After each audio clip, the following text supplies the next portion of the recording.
All right, what's up, guys? John Sintez here, Cast Kreitlow, Cutternation podcast number 94. Arnel Aguinaldo was Yeah, close. that's close. That's good. Yeah, okay, That's good. appreciate it. But anyway, he's our guest today. But first, please don't forget to rate, review, and subscribe to the podcast. It's been growing very well. We're at 94. Hopefully we'll get to episode 100 here soon. Maybe have a big party or something. I don't know. Yeah. But virtually because of things that are going on. Wait, right? we're 94. I wasn't 100 to celebrate this. Yeah, appreciate it. Arnel, why don't you introduce yourself to our audience and just let everybody know, who you are, where you're at, and we can just get it from you. Well, I'm Dr. Arnel Aguinaldo. I'm a professor of kinesiology at Point Loma Nazarene University. I'm also the director of the biomechanics lab there. So a lot of our research is related to sports biomechanics. My emphasis and interest is obviously in baseball pitching, baseball hitting, but I also look at ACL injuries, for example, looking at some of the ways, what we call modifiable risk factors of ACL injuries, and help students who are interested in the field of biomechanics, conduct research on campus as well as on the field and on the court, and then eventually help them essentially get careers in biomechanics. So I breathe and live biomechanics. That's my bread and butter. Wow, that's exciting. Exciting. Mm-hmm. So I know of Arnel from Eric Post, who has been on the podcast in the past, actually. We went to State. That was back when we could go and interview people in person. So that was cool. Wow. That's pre-COVID, right? BC. Yeah, but before COVID. But outside of that, I've went down to the lab. I've seen it in person. But outside of that, I don't really know too much else. But I do know that you're kind of a stud. I know that you get a lot of people publish, right? So can you talk a little bit more? Like, here's your time to flex a little bit, Arnel. Well, most of my research has to do with pitching related injuries, and so you don't have to be scientists to know that shoulder and elbow injuries, pitching related shoulder and elbow injuries, are prevalent throughout baseball, throughout all levels of baseball, and we know that is modifiable. And what I mean by modifiable is that it's biomechanically related. So where I come in, I'm the scientist. I'm the guy who comes and measures the numbers to order to measure what that risk is for a rotational torque at the shoulder or a valgus torque at the elbow. These are risk factors for, posterior impingement, slap lesions, Tommy John, you name it. Some of the injuries you've heard throughout your careers, I'm sure. And I'm pretty sure players who've had a shoulder or elbow injury. So that's kind of my exactly. So that's my interest. And because we have some technology that allows us to measure what's called the kinematics, which is the geometry of motion, as well as the kinetics, which is the forces and torques associated with that motion, as well as the energy. We can quantify you say that one what more that time? risk. Oh, sorry. No, because that's key. That's really helpful to know. So kinematics is just a fancy word for saying the geometry of motion. We can measure that three-dimensionally throughout the entire body. Kinetics is the forces and torques that cause or change that motion that we see. And then by extension, we can measure what's called the mechanical energy of movement, what we call segmental energies, which is very important because when we talk about what's called the kinetic chain, the mechanical energy flows through the body and ultimately to the throwing arm in order to create the momentum for a 95 mile per hour fastball, for example. So we can measure how segments of the body are able to interact with each other in order to get a certain output. So if I had to simplify this, and I could simplify it for any motion, doesn't necessarily have to be baseball pitching, it could be the golf swing, it could be a jump, for example. The biomechanics of particularly in athletic movements is all about efficiency. How much output you can get with the least amount of cost. And the costs in this case are those specific factors that influence these injuries. Because I'm an athletic trainer by trade. I did my athletic training at San Diego State, but I'm also an engineer, a bioengineer. So I kind of merge both of those worlds together in order to understand, mechanically speaking, what's happening to the body. For example, when a player pitches a ball off a mound, because it's completely unnatural. Our bodies weren't built to pitch a baseball a foot off the ground to a target that's 60 feet 6 inches. And so when a player learns how to pitch, their body essentially adapts to that. And because of different ways that people train and their history, some may be predisposed to a higher risk of an injury. So my job in my research is to understand a little bit more from a mechanical perspective what's happening in order to hopefully minimize that risk. So hopefully I explained that okay. Can you redefine like how you think about efficiency? Well, there's two kind of related terms. There's efficiency and economy. And so efficiency is kind of like in your car, right? You've got fuel efficiency. It's like how many miles per gallon, for example. You've got a certain ways to measure that. So efficiency. Economy is if you're looking at say running a mile. Once you were in high school, you run a mile, you say, okay, you need to run it under 7 minutes. It's a fixed distance, right? And so you say how much cost does it take in order to reach that distance? So you want to increase your time. In terms of pitching, pitchers pitchers and coaches are interested in either maintaining their ball speed or, more importantly, improving it, right? And so where I come in is on the injury risk side. The cost is, okay, let's make sure that you can still throw your 95 mile an hour fastball or even higher than that, but at a lower risk of injury to the shoulder and elbow. And there are ways, mechanically speaking, to work with our coaches, to work with the trainers in order to improve that efficiency. So biomechanical efficiency in this sense is, okay, how much energy or how much cost does it take in order for this player to either maintain or enhance their performance on the mound?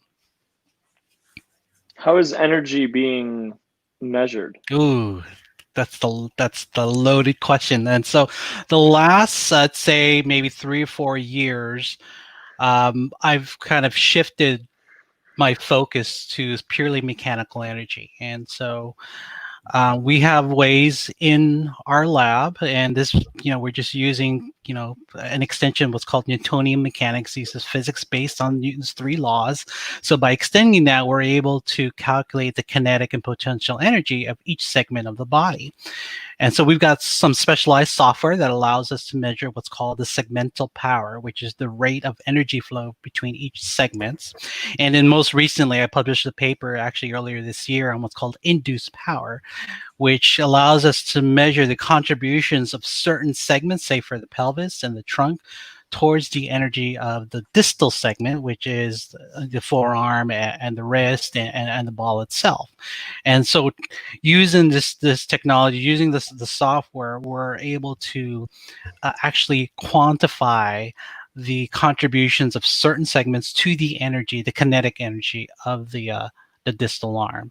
And we're working with right now with Wake Forest University and doing some cross-sectional studies and trying to compare, for example, college to minor leagues to major league, and see, okay, we talk a lot about energy flow through the kinetic chain, but no one's been able to quantify that until recently, until the last, I'd say, 3 or 4 years. So that's kind of where my energy has been. In fact, this summer I was scheduled to give 3 talks at conferences specifically on induced power, on the energy flow through the kinetic chain. But obviously, because of COVID, all these conferences were canceled.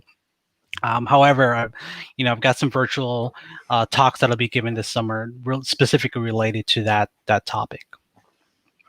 Yeah. So what where my head's at is the amount of, like, your body wants to be efficient, like calorically, right? And so some of the movement that I see seems to be more energy efficient, but not as mechanically efficient. I think is a good way to think about it. And when I had that, that's a loaded thought. There's a lot in that. Sure. There is a lot. What I'm trying to figure out long term, because I don't plan on leaving San Diego anytime soon, is figuring out a way for us to, I know we talked a little bit in the past about testing some of our ideas, and that I could present something like that, but man, I'm glad I didn't do that, because just where my head's at is so much further. So anyway, I'm just movement, right? And then Mhm. thinking about, okay, so my head's at where, how much, so you could take a 95-mile-an-hour arm, and you could have it markered however you're measuring it, right? And you could have almost identical everything, but one person could have a little bit more supination and one person could have a little bit more pronation, or Sure. there could be right? And those little things might just be like seen as, oh, these are just little differences, but I don't know how, because you can't go into that looking for that specifically, because you just can't look for every single variable.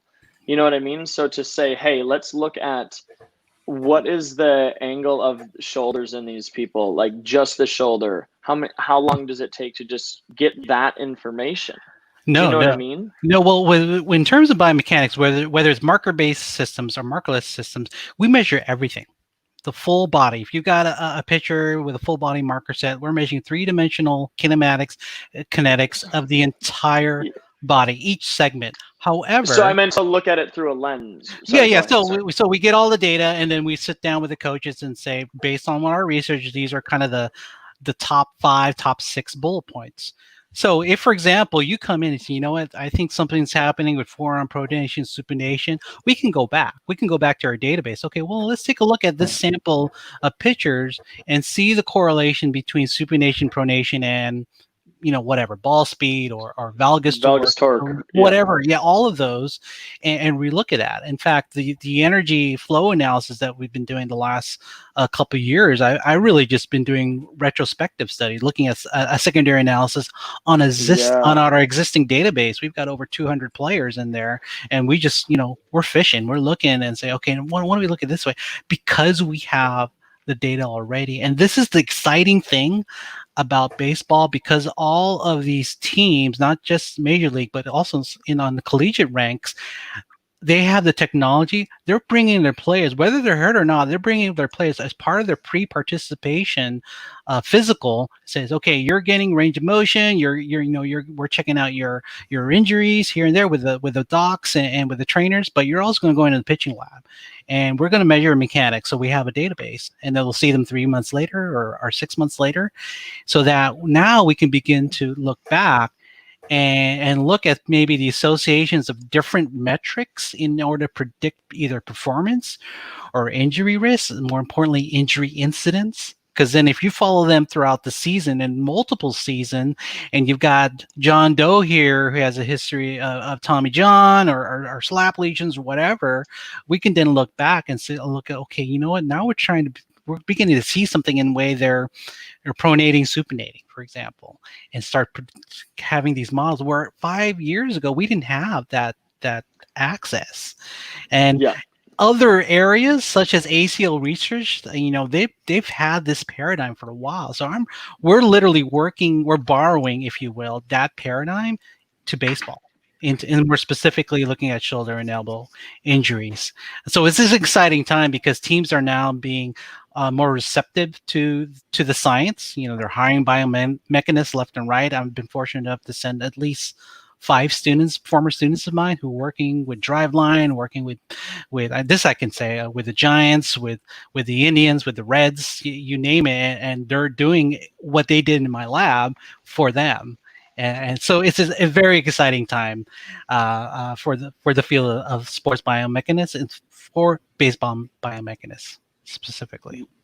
I feel it. I feel it a lot, and but it also scares me how slow baseball is in other places. Oh yeah, I completely agree. I completely agree. Yeah, but like I said, I look at the glass half full, because I've been in this field, specifically biomechanics, in baseball for over almost 15 years now. And I can tell you, even just 10 years ago, if you bring up technology and I had force a hand, you have to have a coach who was open to it.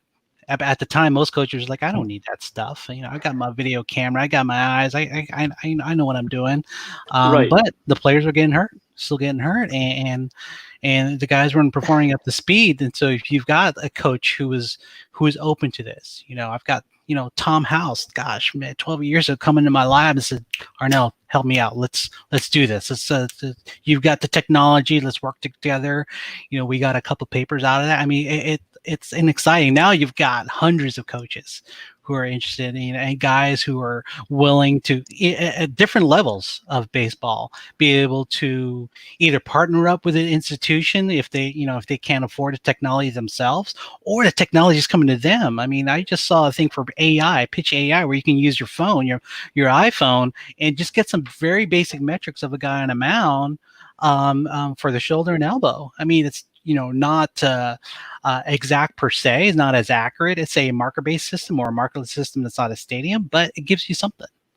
So it's an exciting time, and I think that the other levels of baseball will follow suit. The high schools, gosh, I mean, I was at Modern Day last year, and this is high school, and they were, you know, we brought our system out in the field, and they were eating this up. So I mean, it's pretty exciting time for sure. So it's interesting. Like, so I made a comment the other day how I've heard so many people be like, kids just eat, get bigger, faster, stronger, eat, get bigger, faster, stronger.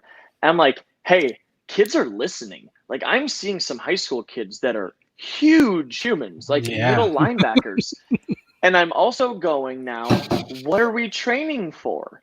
And so that's where I'm so interested in making sure that we're like, this is what's so interesting, is what then makes those things better, right? And how do you generate an athlete that optimizes those things that you're measuring, right? And I think that the scary part is those are often not baseball people, right? And so these basic, like what I feel like on the coaching side of this, and hopefully, I mean, and maybe technology creates just a market where there's enough money literally to just pay people to be better at knowing movement, right? Because that's it. That's why most coaches don't know more movement stuff, right? Because where have there been the resources, right? So that's, I mean, that's where I'm coming from, because I need to be a movement expert. I need to be a psychologist. I need to be like a father figure too often. Of course, like, and I shouldn't say too often, like plenty often. You know what I mean? Like, I love that part of our job, but it's these kind of things. And anyway, marrying the two, all of it together, is extremely challenging, right? Because there's still a divide between the guy that's on the private sector, like me, like you. I feel like you're more in private sector than but and then the people actually on the field, right? So, like, you know, how many I'm sure you've been told, well, what do you know? How much did you play professionally? Yeah, right. I mean, like that argument's everywhere. That's crazy. But that's the beauty of it, though. I come in, the first thing I say when I meet with this teams is that I'm not a coach. You know, I don't know anything. You know, I played high school ball, you know, and there's a reason why I'm a scientist now, right? I was never talented enough to be on the field, but I have, you know, a certain set of skills and knowledge and technology that I believe that will be beneficial for you and your team. And my job is not to change the way you coach, but give you some objective feedback that you can use for your own specific, you know, training regimen. I've got, you know, work with 10 coaches. I'm probably going to get 10 different regimens in the way that they fix someone opening up too early, but I can at least give them the ability to interpret the data that comes out of that. So, you know, it's not like, this was an issue 10 years ago where they thought that these biomechanists were coming in trying to replace them. No, not even. We're here to help you guys. We're here to help the coaches and be able to kind of marry what the coaches say, what the coaches see, to what scientists are able to objectively measure and interpret, and say, okay, someone's saying hip shoulder separation, and, you know, I can't tell you how much I hate that term, because it's not hips and shoulder, it's trunk and pelvis. And I say, okay, well, what you're really saying is trunk with respect to the pelvis rotation. That's kind of the academic term for it. And then they'll say, oh, okay, I get what you're saying, hip shoulder separation. Okay, cool. And then we can we can kind of marry it to and use the numbers that we're getting in the lab or on the field so that it can help you as a coach be able to help John Doe and get better. So there's a way, and this is why teams are hiring not just sports biomechanists, they're hiring sports psychologists, they're hiring nutritionists, they're hiring strength and conditioning specialists, all of these to become their sports performance / sports science team to work with the front office, to work with the coaches, and be able to use and leverage the technology to ultimately help the players. That's what, and obviously the team. So yeah, we're not here to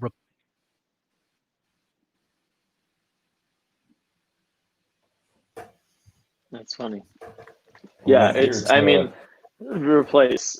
Well, and that's the thing is, so I'm trying to bring to light the fact that, and the coach. Yeah, you guys were kind of disconnected for a few seconds there. I think we're back on. Yeah, we're not trying to replace is where you left off. Yeah, and I was finishing my thought, is that we hope to be a team with different specialties, different expertise that we could come together to ultimately benefit the player and the team, obviously. So I'm curious.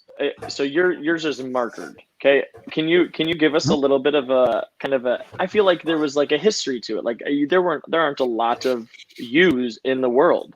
Can you take us back a little bit of like who was pioneering this stuff and how that got you to where you are? And you? And I suppose ultimately is everybody's goal to get to transition to markerless, or is there value in staying markered?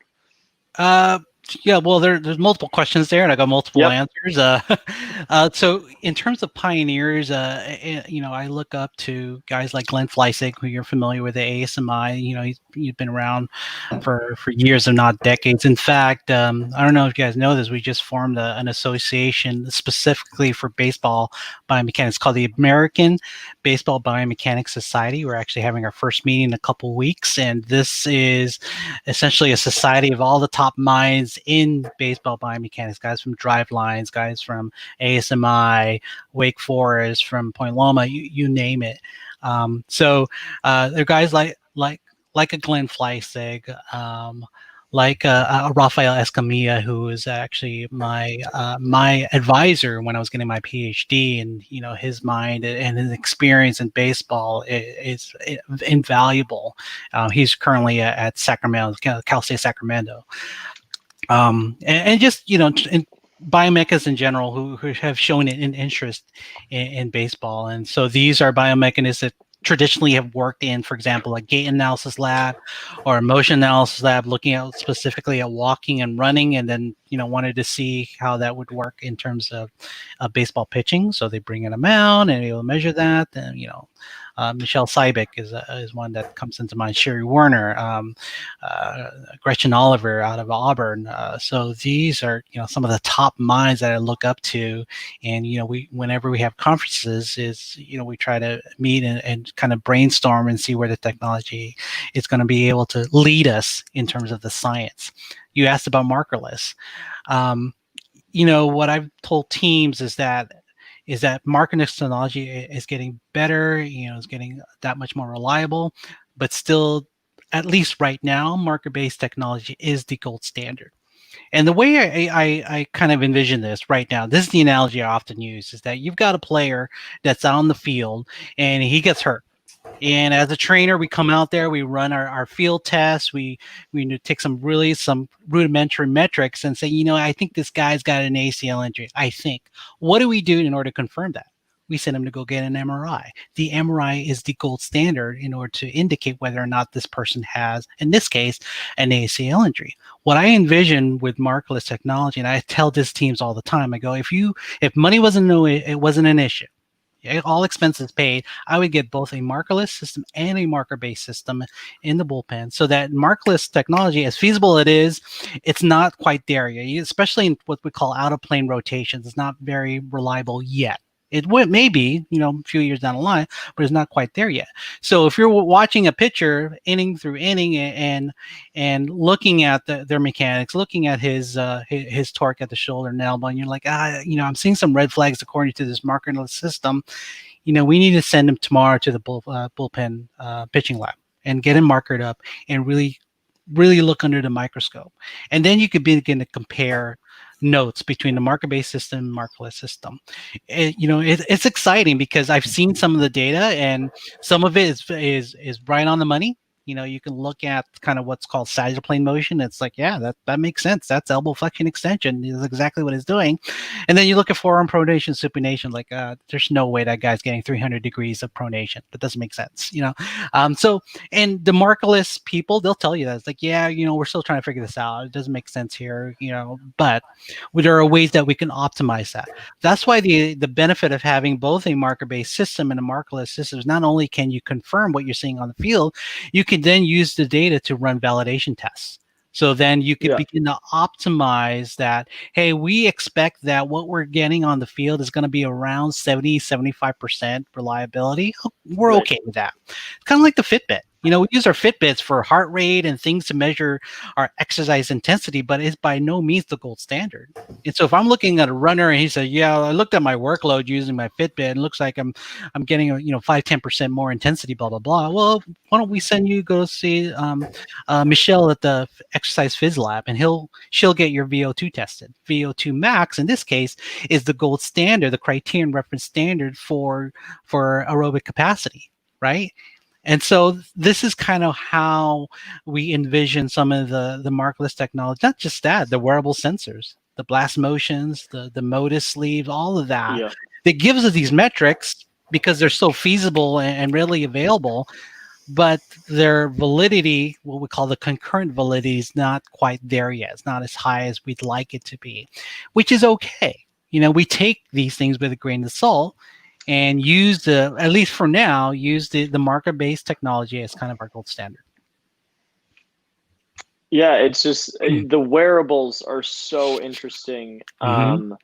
We've talked to Blast about just having something on the fingers or the wrists or both wrists, just as like the simplest things, like simplest metrics of just like, hey. Yeah. Just having following that is so helpful. Do you know what I mean? Knowing nothing else besides just hand path. But then again, I don't know. So I'm sitting over here going like, who's going to solve the problem of connecting these things? Because at the ABCA convention this year, everything was just like, well, the technology is here, and now it's about deciphering it and like the delivery of it. And it's like, no. Go ahead. I think that's what the unfortunate thing is that when the vendors out there, and I get it, they're marketing their systems, they kind of oversell a little bit. And if you have a coach who's still kind of learning the technology and it says, well, I can use this vest, it's going to give me 3-dimensional rotation of the trunk. When it's like, wait a sec here, you need to look at that. What teams have been doing, this is what's the smart thing, is that they're hiring these sports biomechanists to work and run their actual sports science programs to be that liaison, to be that interpreter, say, no, we've got these kind of classes of sensors, the wearable sensors, the markerless technology, the marker-based technology, and they're able to explain to coaches, okay, we can use all three, but this is what you're going to get in terms of validity if we use this wearable sensor. This is the terms of reliability and validity if we use this marker-based technology. So now the coaches begin, the Modus shows that this guy's getting 100 Newton meters of valgus torque at the elbow. However, I understand that, it's not quite the same as getting it measured in the lab. Can I get it measured in the marker-based pitching lab? They begin to understand what they're getting, which is okay, as long as they know what they're getting and not over-interpreting or putting too much value in, for example, a wearable sensor. That's fine, or a markerless technology. And I think that was important. Whereas before, even just as recently as 3 years ago, maybe 3 or 4 years ago, they would tend to say, oh, look, the sensor is giving me, valgus torque. And they assume that is what they're measuring is the exact same thing that what they're measuring in the lab, when there is, there's, at least a 30% difference in that. And so that's where, here education is important in terms of all the biomechanists and all the scientists who are beginning to work in these organizations to slow things down. Because the technology, as you go to these conventions, you go to these meetings, and it's moving at a rapid pace, but beginning to understand what you're actually getting out of them, as long as you understand that, I think that's okay. and then begin to absorb accordingly. Yeah, I mean, just because I'm looking at how both sides, qualify themselves, right? And the amount of education that you have to get to even like begin to test anything, right? And then, how long you've been doing that. And then, what qualifies somebody in our world and how certifications are becoming a thing. But it's just so hard to be in this conversation, right? How do, seriously, who is on our side that is going to be like be able to drop anything to become in, to get into that conversation, right? It's it's so complicated to bring it all together, and it has to happen from the top. And that's where that's really where it's hard for me to, in our position, I find myself talking about Major League Baseball a lot on the show, just because that has to be the problem. Because that's where the authority is. And I don't even know who introduced the idea originally, but it's the same thing with like, when you come to San Diego, state is like, no offense to any other place, but like people love state. Do you know what I mean? And so like that prestige is with everything, you know what I mean? So it's that's where people are going to give the information, right? So if you go to a little kid camp at state right now, you're going to assume that that's really good information. And then that's none of these college camps that you go to are the best of the best of the best. Nobody's actually claiming that, right? It's just that this is the dynamic. This is the reality, right? But that just poses the whole thing here of like, oh man, in order for our side to appreciate the brilliance that you're doing, right? It's just I don't know what it's gonna take.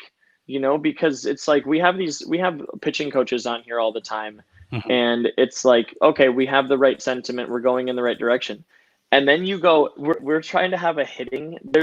We were in a debate. We got invited to a debate, Arnel, and we actually had the guy on the other day. Like it was fine. It was like buddy, and they're trying to have a hitting debate. They can't even get guys together because nobody wants to talk about it, right? So this is like the climate of coaching, right? And then think about that in a cage, and then how kids are being taught these movements, and then you're over here and you're just like, can we just like collect something? Can we collect something so I can help this process a little bit more, right? And so you have to fight through all of this, and again, it comes from the top down, and there's this huge like collect or keep everything to me, and so I off air I was just like being careful with that, because I know we have to protect when we start having affiliated conversations. And I think it's so silly, and I've said this before, and I'll stop at this, but I think it's so silly to assume that if I find out something and I tell it to you right now, that you getting that information is as valuable as me acquiring that information and then coming to that same conclusion, because the process is everything, and we all know this, right? And so the interpretation of my information will not be as pure as my actual thing. So it's very easy for me to justify free information. Take it all.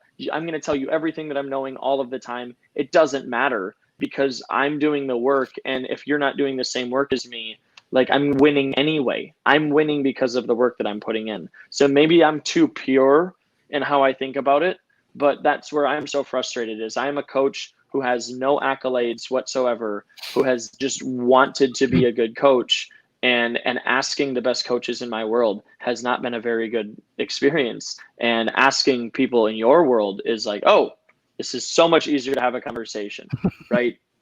So there's my 2 cents. As a scientist that works in academia, I mean, our job is to disseminate new knowledge, and we work in a peer-reviewed environment.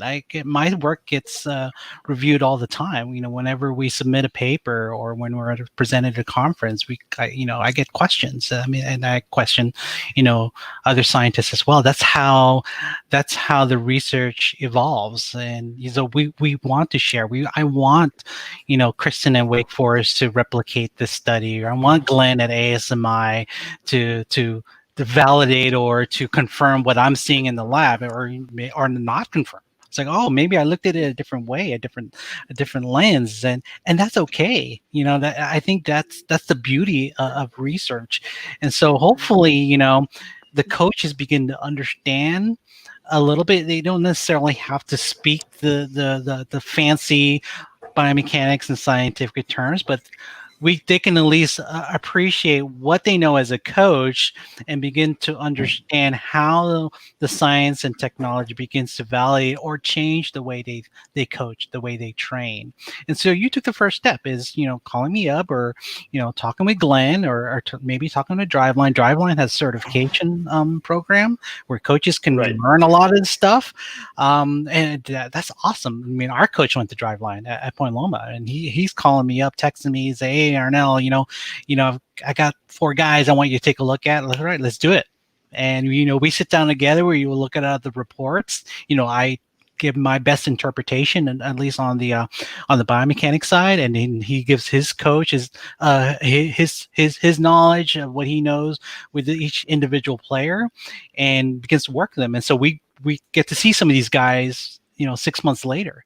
And so I think it's not trying to figure everything out, it's depending on those who are willing to listen and be willing yourself to listen to other coaches, to listen to scientists, listen to other trainers, and absorb that and work together. And a lot of it, for the most part, is free.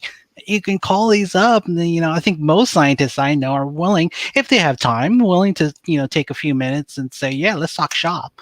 I love this stuff. So it, step by step. And the great thing about it, the reason why we're in our position with Major League Baseball is because a lot of the people who are in the front office, who used to be coaches, who are younger coaches that work with scientists, understand the process. Now they're in a position they essentially have the wallets. They essentially have the power to say, yeah, I want to start a sports science or sports performance program. Let's do this. Let's, the Rays, the Astros were one of the first to do this and open it, and hired guys from North Carolina and hired guys from different universities to run their programs. And then that expanded to the Reds, to the Indians, to the Blue Jays. Gosh, the teams off the top of my head, the Brewers.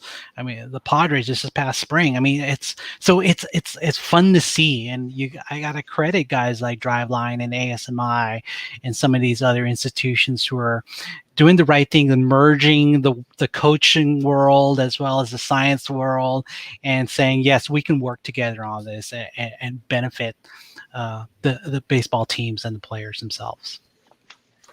Is there any, I don't know what made me think that this might be a thing. Do you have like an arch nemesis, or is there that kind of level of competitiveness among scientists? I don't know in terms of science. Where somebody's like, I'm gonna prove Arnel wrong. That guy. I mean, maybe on Twitter. I mean, you got these bro scientists on Twitter. Twitters. Yeah, exactly. Twitter scientists. Yeah. It's like, nah, you're looking at it wrong. Your interpretation is all wrong. Yeah, it's part of the. I take it with a grain of salt, and I go, well, yeah, you're free to run your own study and get it peer reviewed and get it published and counter what I'm seeing. That's fine. Like I said, I don't have everything figured out. I may be, one of the things that we often do when we publish these papers, we list our limitations. And it's like, look, we only looked at this portion, or our sample size was only 7 or 8. And so, yes, there are questions that I would like to answer that I didn't answer with this particular study. But we hopefully, moving down the line, is be able to look at that a little bit more in depth. I don't know how many conferences and how many talks I've given these conferences where I probably spend more time answering questions than I did actually presenting the research, because they either want to know more or they disagreed with something.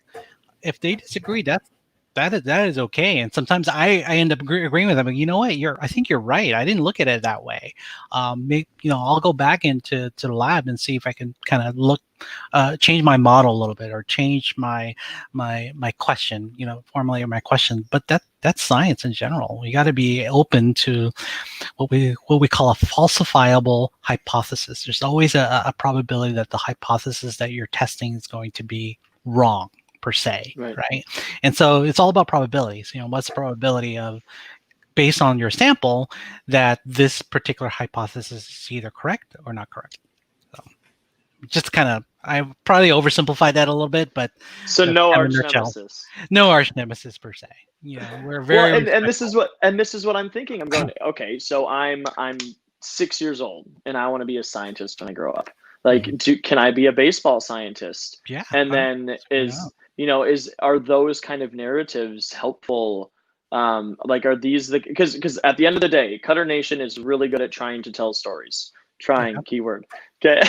Hey, that's And okay. no, but that's what it is. And so if we can paint a picture to kids that, these are the kinds of things that could have an impact on the game that you wouldn't think about, and it's like, I mean it, how many of you exist right now? Imagine how impactful that is if there's 10 times that much in 5 years. Wholeheartedly agree. Right. And nobody doesn't want that. Go ahead. I'm glad you brought this up because I mentioned earlier, I've got at least 5 former students, 5 graduate students who are now working full-time in baseball as a biomechanist. I guarantee you, all of them, when you first asked them, when they first came into the program, that they're going to be a biomechanist, let alone a baseball biomechanist, they'd say, no, I've never heard of it. A lot of them came in wanting to be a trainer, want to be a physical therapist, want to be an OT, different things. And then they got a chance to work in a biomechanics lab and more importantly, be working on the field. We took them to spring training every year, give them the experience to work with coaches and players. And now, in fact, a good friend of mine, Amy Ogren, she's the first female biomechanist for the San Francisco Giants. And she's full-time biomechanist. I just talked to her and I asked her to kind of give a talk to my introductory biomechanics class and share her experience because just a few years ago, she was in the same boat. She had no idea what a biomechanist, let alone biomechanist in baseball. Now she's doing it full time. And so I'm telling students to go, look, yes, if you want to be a PT, you want to be a trainer, we'll do our best to make sure you're prepared to go to PT school or to OT school. However, there is an opportunity here in biomechanics, in baseball, in some other fields, like working at Nike, working at Adidas, for example, as a biomechanist. And our lab will train you to make sure you're prepared to do that. And fortunately, they came at a right time when baseball was hiring like crazy, specifically for biomechanists. And I tease my students all the time. I go, where were these opportunities when I was first coming out of grad school? I would love to jump on these. And they're still hiring. I mean, they're coming back to the field. And, I don't know how many of my friends call me up and say, hey, Arnel, do you have any students who are graduating this year? And you maybe interested in an internship or interested in this specific position? And so I give them the resumes and the worst and the rest is history, as they say. And so it's pretty exciting time for a student that's going into a program that wants to learn a little bit more about biomechanics and more importantly get a career in biomechanics, which is unheard of even just 5 years ago. So it's pretty exciting. Gosh, and then I'm also thinking like literally a baseball like scientist where it's everything, right? Because right now we're just looking at some like little things, right? Because we need people looking at shortstops doing everything that they're doing, and that's so dynamic, and technology cannot conceptualize that yet. Yep. Do you know what I mean? And I connected you with Weston, just like Weston Germain with the Modus stuff that they're doing. I mean, it seems like you were insinuating some things earlier, but maybe not. But point is like the information's being gathered, whether it's as good as it can be. Like that's the jobs of people like you and the engineers and stuff like that. But it's being collected, and we're even considering what workload management is, right? And so the cool thing about Weston stuff is like the conversation clearly hasn't been really addressed because he's doing groundbreaking stuff over 14 weeks. A 14-week study is clearly groundbreaking because nobody's done it since they wrote that return to throw stuff. Like nobody's doing that kind of stuff. And so anyway, it's awesome to see it all coming together. I totally agree with you. It's a very exciting time, and I'm just wondering how the heck it's gonna all happen. and how long it's going to take. I mean, like I said, I'm an optimist. I think it's going to move in the right direction.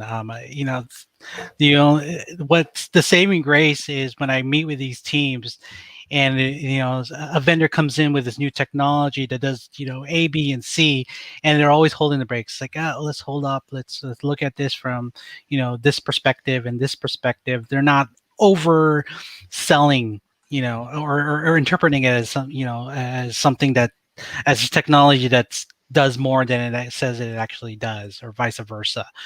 So you've got the scientists that are part of the team. They're saying, let's hold the break. Let's take a look at this a little bit. Let's know exactly what it provides and determine whether or not it's beneficial for our team. So across the league, a lot of them have sports biomechanics or sports performance programs, but they have different levels of technology purely based on what the scientists are willing to accept. And because ultimately, like you said earlier, it's the guys on the top who are basically forking over the millions of dollars to pay for this. So they want to make sure that, okay, are you actually going to use it? And how is it going to make our team more competitive? How is it going to make our guys healthier? And so that's where the scientists come in and be able to provide that feedback. Yeah. And at every level, I mean, what's so obvious is it's a really simple message. Like this, if you just make it about the players and you realize that the healthier that my players are to every degree, right, that you'll be a better program. Like and you take that to Little League too. It's like, what's most important for 5 to 10-year-olds? That they have fun. And they genuinely have fun, right? Like every time, that this is collectively a very positive experience, and they'll be really good ball players because of that. It's so simple. Yep. Like, but that's not what happens. That's not what happens, right? We're talking about hip and shoulder separation. Hey, how are you ever going to hit the ball into the outfield if you don't separate your hip? What are we talking about right now? Dude, give him his bubble gum and let's go. Let him play. Exactly. But it's literally the same thing at the big league level too, right? Just like, hey, let's pump them up. Like, these guys are awesome, but also let's feed them. And you see that, right? Like the feeding them is such a different thing. Like I coached in the Northwoods, and it's still like we getting hot dogs and burgers a lot, right? It's really hard to eat healthy in those situations. Cressy writes about this all of the time, right? Mm-hmm. And then, but it seems to be at the highest level only, they're getting fed pretty well, right? And they always have been fed well. I just don't think that they were being offered the healthiest options, so you see nowadays, I see, they've got sports nutritionists on board that are working with the food vendors that work with the teams. And I've been pretty fortunate to kind of break bread with a lot of teams in their clubhouse, and they eat pretty well, and it's definitely healthy options. They'll still have their burgers, hot dogs, and pizza. Yeah, of course. But I mean, they're being guided by nutritionists and RDs for sure. And just the culture has changed. Go, John. Yep. I was say it just made me giggle at myself too, because when I was in indie ball, I was how superstitious we are, and I got into a habit of crushing a large pizza the night before my start. It takes one game of over 10 strikeouts, and you're just like, well, Pizza Hut's gonna make some money for me this year. Like, anyway, I know it's a little more complicated, right? Is it pepperoni or? Of course, right? Pepperoni, extra pepperoni, extra cheese. No, I'm a pretty American type baseball player. You know what I mean? Like, keep it simple. You start adding crazy stuff to the pizza, I'm gonna get upset. You know what I mean? Keep it simple. There you go. I know I haven't been speaking a lot, but this has just been amazing to listen to everything that you've been saying. Cass has been updating me, on your guys' conversations. One of the questions that I have, knowing how the body develops over time and how our athletes are you seeing any trends, and I'm not sure about the age ranges that you're, studying, but it's interesting to me. I once saw a 12-year-old in Mexico throw 90 miles an hour. It's the craziest thing I've ever seen. Wow. And underdeveloped muscle-wise, obviously, as a 12-year-old, but he was also mechanically, he was like 5'10", he was a former major leaguer's son. And one of the things that baffled me with this idea was when I saw him throw 90, and of course he throws 100 now, like I think he's 19 or 20. Wow. I don't see, at least honestly, a breakdown in a lot of these guys. And on the flip side of the same thing, I saw a 40-year-old throw 100 also. So like I've seen this weird spectrum of stuff. And so trending with age ranges is really what I was asking from you. Is there any trending information that you could enlighten us on ages to like what you're seeing, if injuries or non-injuries or anything like that? Well, I mean, the general trend is expected is that the torques that are induced at the shoulder and elbow increases. I mean, you don't necessarily need to be a scientist to understand that as a person grows, the more mass they have, the more energy is being imparted on the throwing arm.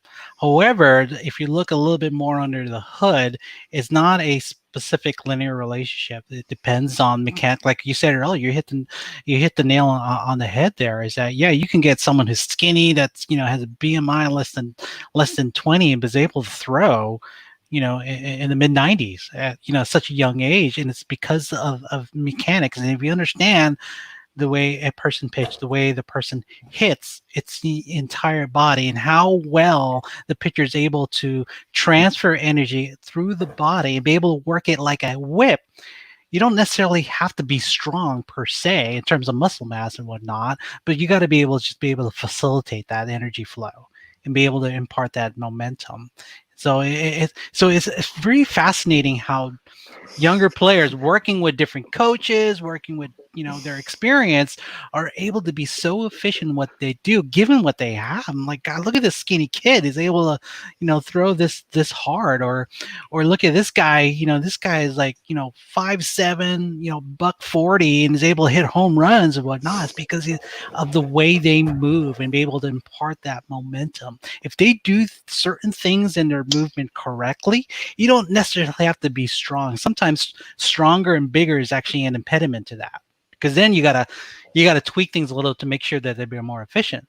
I mean, and so it's just pretty amazing when you see that. And what we often do when we publish our data, especially our kinetics data, we often normalize by body mass so that we compare apples to apples. And in the elbow, across every league, the average percentage of body weight and height at the elbow in terms of torque is around 4 or 5%. Doesn't matter if they're a major league or college or in the little league, right around 4%. So if they go above that percentage in terms of normalized torque, that's when it begins to be a red flag for the elbow specifically. And so that we have something to go off on that. And so it doesn't matter, what their anthropometrics are like. We know that there are certain things that are going to stay relatively consistent, with other things in their mechanics that are ultimately going to change depending on their training and their workload, obviously. Okay, so that brings me to my next question. This is a weird one, as far as it's anecdotal, right? So the same. Let's go back to the 12-year-old, right? One of the things that I see with hard throwers is longevity, right? And obviously, if you don't have a efficient motion that creating, vast torque, then you're not going to be able to train as much, and you won't be able to throw as much, right? Time frames of throwing seem to be a debate of people, and I'm talking over careers, right? There's certain guys that I followed, with video. I'm not sure if you know this, but I broke my elbow my senior year in college pitching, and I came back with 2 screws in my head, an olecranon fracture, an invulsion fracture of the olecranon. That's what I had. And it was from massive pronation and like just slamming basically, the olecranon into my humerus, right? And just one after another, because I was told that was right, even though I had talked about like the issues to it of what I was feeling. That being said, that seems to be in the people that we talk to about throwing, that like you hear these things like you only have so many bullets, things like that. And I think after I saw a 40-year-old throw 100 in Mexico, and what I've talked to that person about doing, like that guy has always thrown 100 since he was 18, right? He was a Dominican dude. He threw 100, and then he just kept throwing. Like he just never stopped. Sure. And when I say never stopped, like he's basically played summer, winter as a reliever for like 20 years. And it's crazy. Right. But also not, because I see his process, right? I can tell that, you know, he long tosses every day to make sure he's fresh. Now, the crazy thing was he didn't pitch in a game unless he could shovel fire from home plate out of center field. That's the craziest thing I've ever seen. But he would do that after BP. So I'm just wondering, you know, in that longevity side of it, have you seen anything there with that, as far as, you know, we talk about the arm can't hit the body when you throw. And I don't know if that's a real biomechanic issue or not, but I feel like it's a question that when I see things and I think about a car crash and the amount of force and energy that's going into the arm as it comes around, it needs space to decelerate. And I don't know if this is something that you've thought about or whatever, but we see a lot of guys who seem to have some elbow and shoulder soreness more than normal, especially when they get fatigued, when that arm is kind of either banging into the rib cage or maybe even into the leg or something from there a little bit more aggressively than some other guys. Yeah, no, I'm glad you brought that up, and you're really talking about what the way the body responds to stress. And I remember Tom House telling me this a long time ago. He goes, kids today, they pitch too much, but they don't throw enough.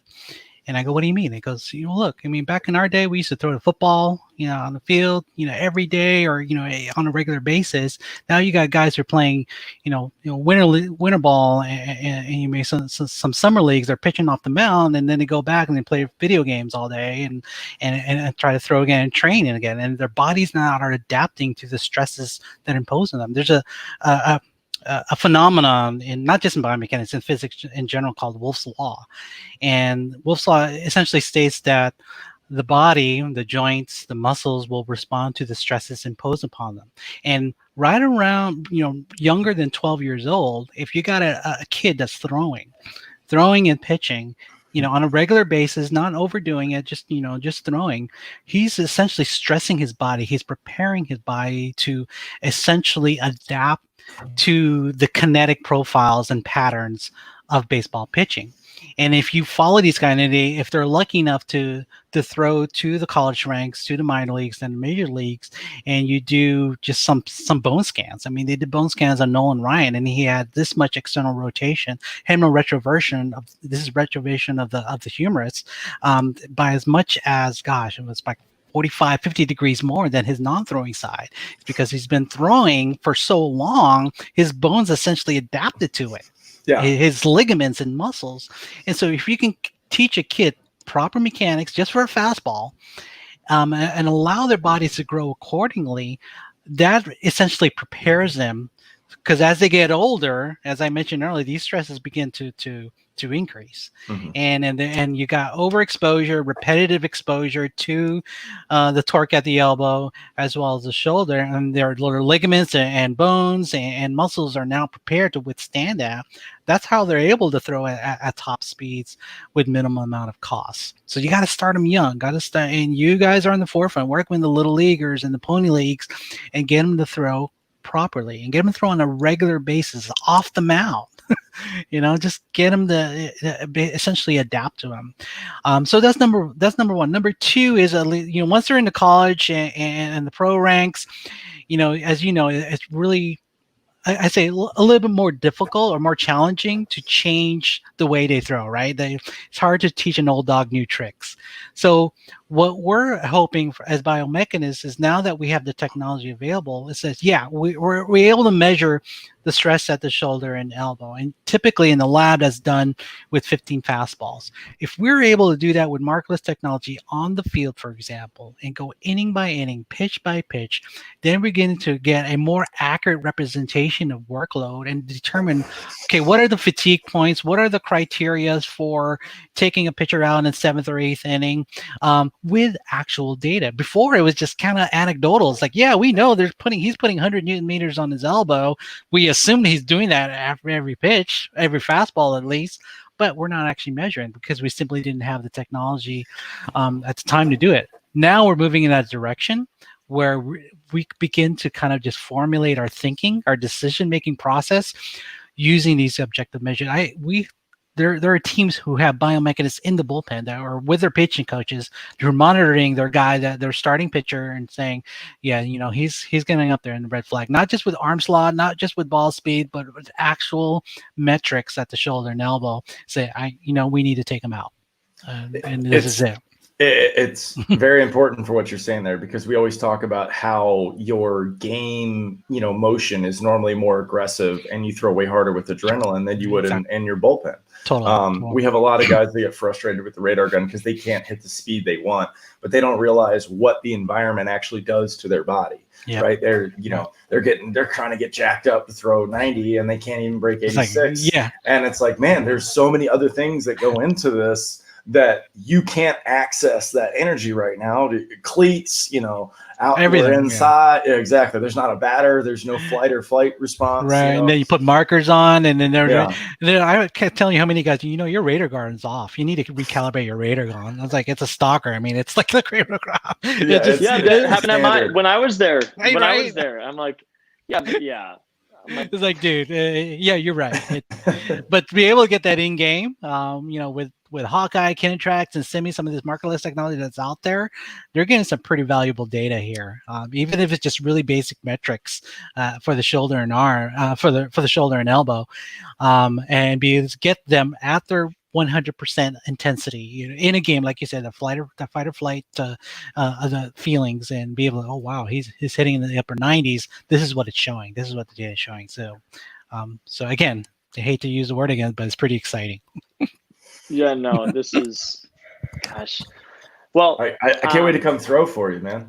Yeah, let's come on in. I'm the weirdo, Arnel. Like, dude, I threw 138 pitches last Thursday, and I'm fine. And like, I'm 34 years old, and I can get to the 90s, and I just throw all day. Let's do it. So like, it's a weird thing to me, but also like not, because I know what the feeling is. Like, just like you were saying, like, I don't feel stressed when I throw, ever. Okay, so, like, we'll get you markered up. As soon as the bullpen reopens, which is hopefully pretty soon here, we definitely want to get some players in there, and I can get you in as part of a research study, free of charge, get you to throw for us for sure. Hey, whatever you need, dude. I would love to help advance whatever information that you need. Cool. So, all right, well, Arnel. Yeah. Thank you, Arnel. Is all I was gonna say. Thank you so much. Okay. Well, thanks for having me. Like the even just like the takeaways from the kids. I mean, it's so much better to hear a scientist tell you to start kids throwing young than just a guy. So thank you so much. Among many other things that you brought up. That was today, huge. So. It was. I appreciate it. Of course. You so much. Well, no, thanks for having me, and I appreciate. I love talking shop with you guys, especially coaches like yourself who are even showing an inkling and interest in the science, which is, that's the first step. And that's, I think it's going to be nothing but beneficial for you guys as a coach and ultimately to the players. I mean, we all want the same end goal here. We want healthier players who are able to perform at the top level, right? At top performance. Yeah. Thanks for having me. Yeah, thank you very much, Arnel. Okay. All right, guys, don't forget to rate, review, and subscribe. Check out the website, Cutternation.net. Arnel, this was amazing. We got to do this again. You definitely opened up a lot of eyes here in San Diego. So thank you so much. And if you get a chance, for those of you out there, check out the American Baseball Biomechanics Society. It's free to join. If you have any interest in the science itself, check it out. Just Google it, and they'll bring you up to the website. Awesome. All right. Appreciate it. Thank you so much. All right, guys. Have a good one. Have a good one. Stay safe.